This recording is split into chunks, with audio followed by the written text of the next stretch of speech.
സല്ലല്ലാഹു അലൈഹി വസല്ലം തങ്ങൾ പറയും, ഇമാമ മിഹ്റാബിലേക്ക് നിൽക്കുകയും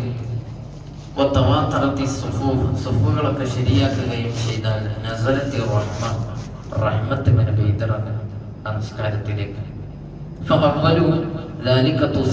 ഇമാമ ആദ്യം ലഭിക്കുന്നത് ഇമാമിനാണ് ആ റഹ്മത്ത്.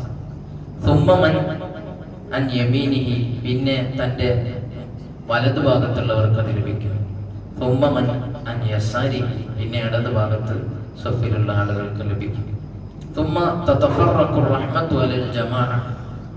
പിന്നെ ജമാഅത്തിന് പങ്കെടുത്ത എല്ലാവർക്കും ആ റഹ്മത്ത് ലഭിക്കും. അതിന്റെ ഓർഡർ അങ്ങനെയാണ്. അപ്പോൾ വലത് ഭാഗത്ത് ആദ്യ സഫിലൊക്കെ നിൽക്കാൻ നമ്മൾ ശ്രമം നടത്തുകയും അതിന് നേരത്തെ എത്തുകയൊക്കെ വേണം. യുനാദി മലക്കുൻ, പിന്നെ ഒരു മലക്ക് വിളിച്ചു പറയും, റബിഹ ഫുലാനുൻ വഖസിറ ഫുലാൻ.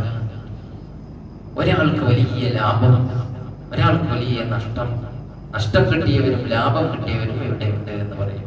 നിസ്കാരം കഴിഞ്ഞാൽ ഒരു മലക്ക് വിളിച്ചു പറയും,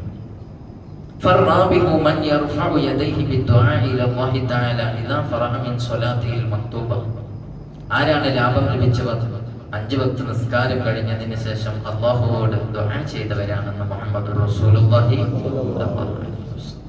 വൽ ഖാസിറു, നഷ്ടം സംഭവിച്ചവനോ, ഹുവല്ലദീ ഖറജ മിനൽ മസ്ജിദി ബിലാ ദുആഇ, ദുആ ഒന്നും ചെയ്യാതെ വേഗം നിസ്കാരം കഴിഞ്ഞേക്ക് ഓടിയവനാണ് ഏറ്റവും വലിയ നഷ്ടം ലഭിച്ചവനെന്ന് മുഹമ്മദ് റസൂലുള്ളാഹി. വഇദാ ഖറജ ബിലാ ദുആഇ, ഒരാളിങ്ങനെ നിസ്കാരം കഴിഞ്ഞിട്ട് ദ്വാരക്കൊന്നൊന്നുമില്ല, ഭയങ്കര തിരക്കാണ്. ആ തിരക്ക് എങ്ങനെ പുറത്തിറങ്ങിയാൽ തിരക്ക് കഴിഞ്ഞു, ഇവിടുന്നാണ് തിരക്ക്, ഇരിക്കാനാണ് തിരക്ക്. പിന്നെ അങ്ങോട്ട് പുറത്തിറങ്ങിയാൽ പിന്നെ തിരക്കൊന്നുമില്ല. പിന്നെ അവിടെ എല്ലാവരും പോയിട്ടൊക്കെ അവസാനം പോകുന്ന ആളായിരിക്കും.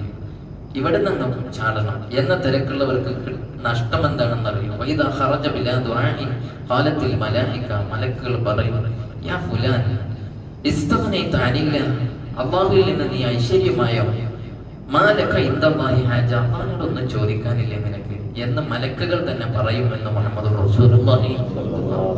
അതുകൊണ്ട് നമ്മൾ ഏത് സന്ദർഭത്തിലാണെങ്കിലും നിസ്കാരം കഴിഞ്ഞാൽ ഒരു ചെറിയ ഒരു ദ്വായെങ്കിലും നടത്തിയിട്ട് എപ്പോഴും അത് ഒറ്റക്കാണെങ്കിലും കൂട്ടത്തിലാണെങ്കിലും ഒക്കെ പോകാൻ പാടില്ല. അല്ലെങ്കിൽ നമുക്ക് നഷ്ടം സംഭവിക്കും എന്നാണ് മുത്തനബി പറഞ്ഞത്. ആ നഷ്ടക്കാരാവാൻ പാടില്ല. നിസ്കാര ശേഷം ദുആ നടത്തുക എന്നത് സുന്നത്താണ്. ഇനി നിസ്കാരം കഴിഞ്ഞാൽ ഒരുപാട് സുന്നത്തുണ്ട്, അതാണ് നമ്മൾ പറയുന്നത്. നിസ്കാരം കഴിഞ്ഞാൽ ഏറ്റവും പ്രധാനപ്പെട്ട ഒരു സുന്നത്ത് ദിക്ർ ദുആ. അത് നബി സല്ലല്ലാഹു അലൈഹി വസല്ലം തങ്ങൾ പഠിപ്പിച്ചതാണ്. ഒരുപാടുണ്ട്, അതിൽ അതിപ്രധാനമായതൊക്കെ നമ്മൾ എടുക്കണം. ഈ ദുആന് വേണ്ടി ഇരിക്കുന്ന ആ ഇരുത്തം കൊണ്ട് തന്നെ നമുക്ക് വലിയ ലാഭമുണ്ട്.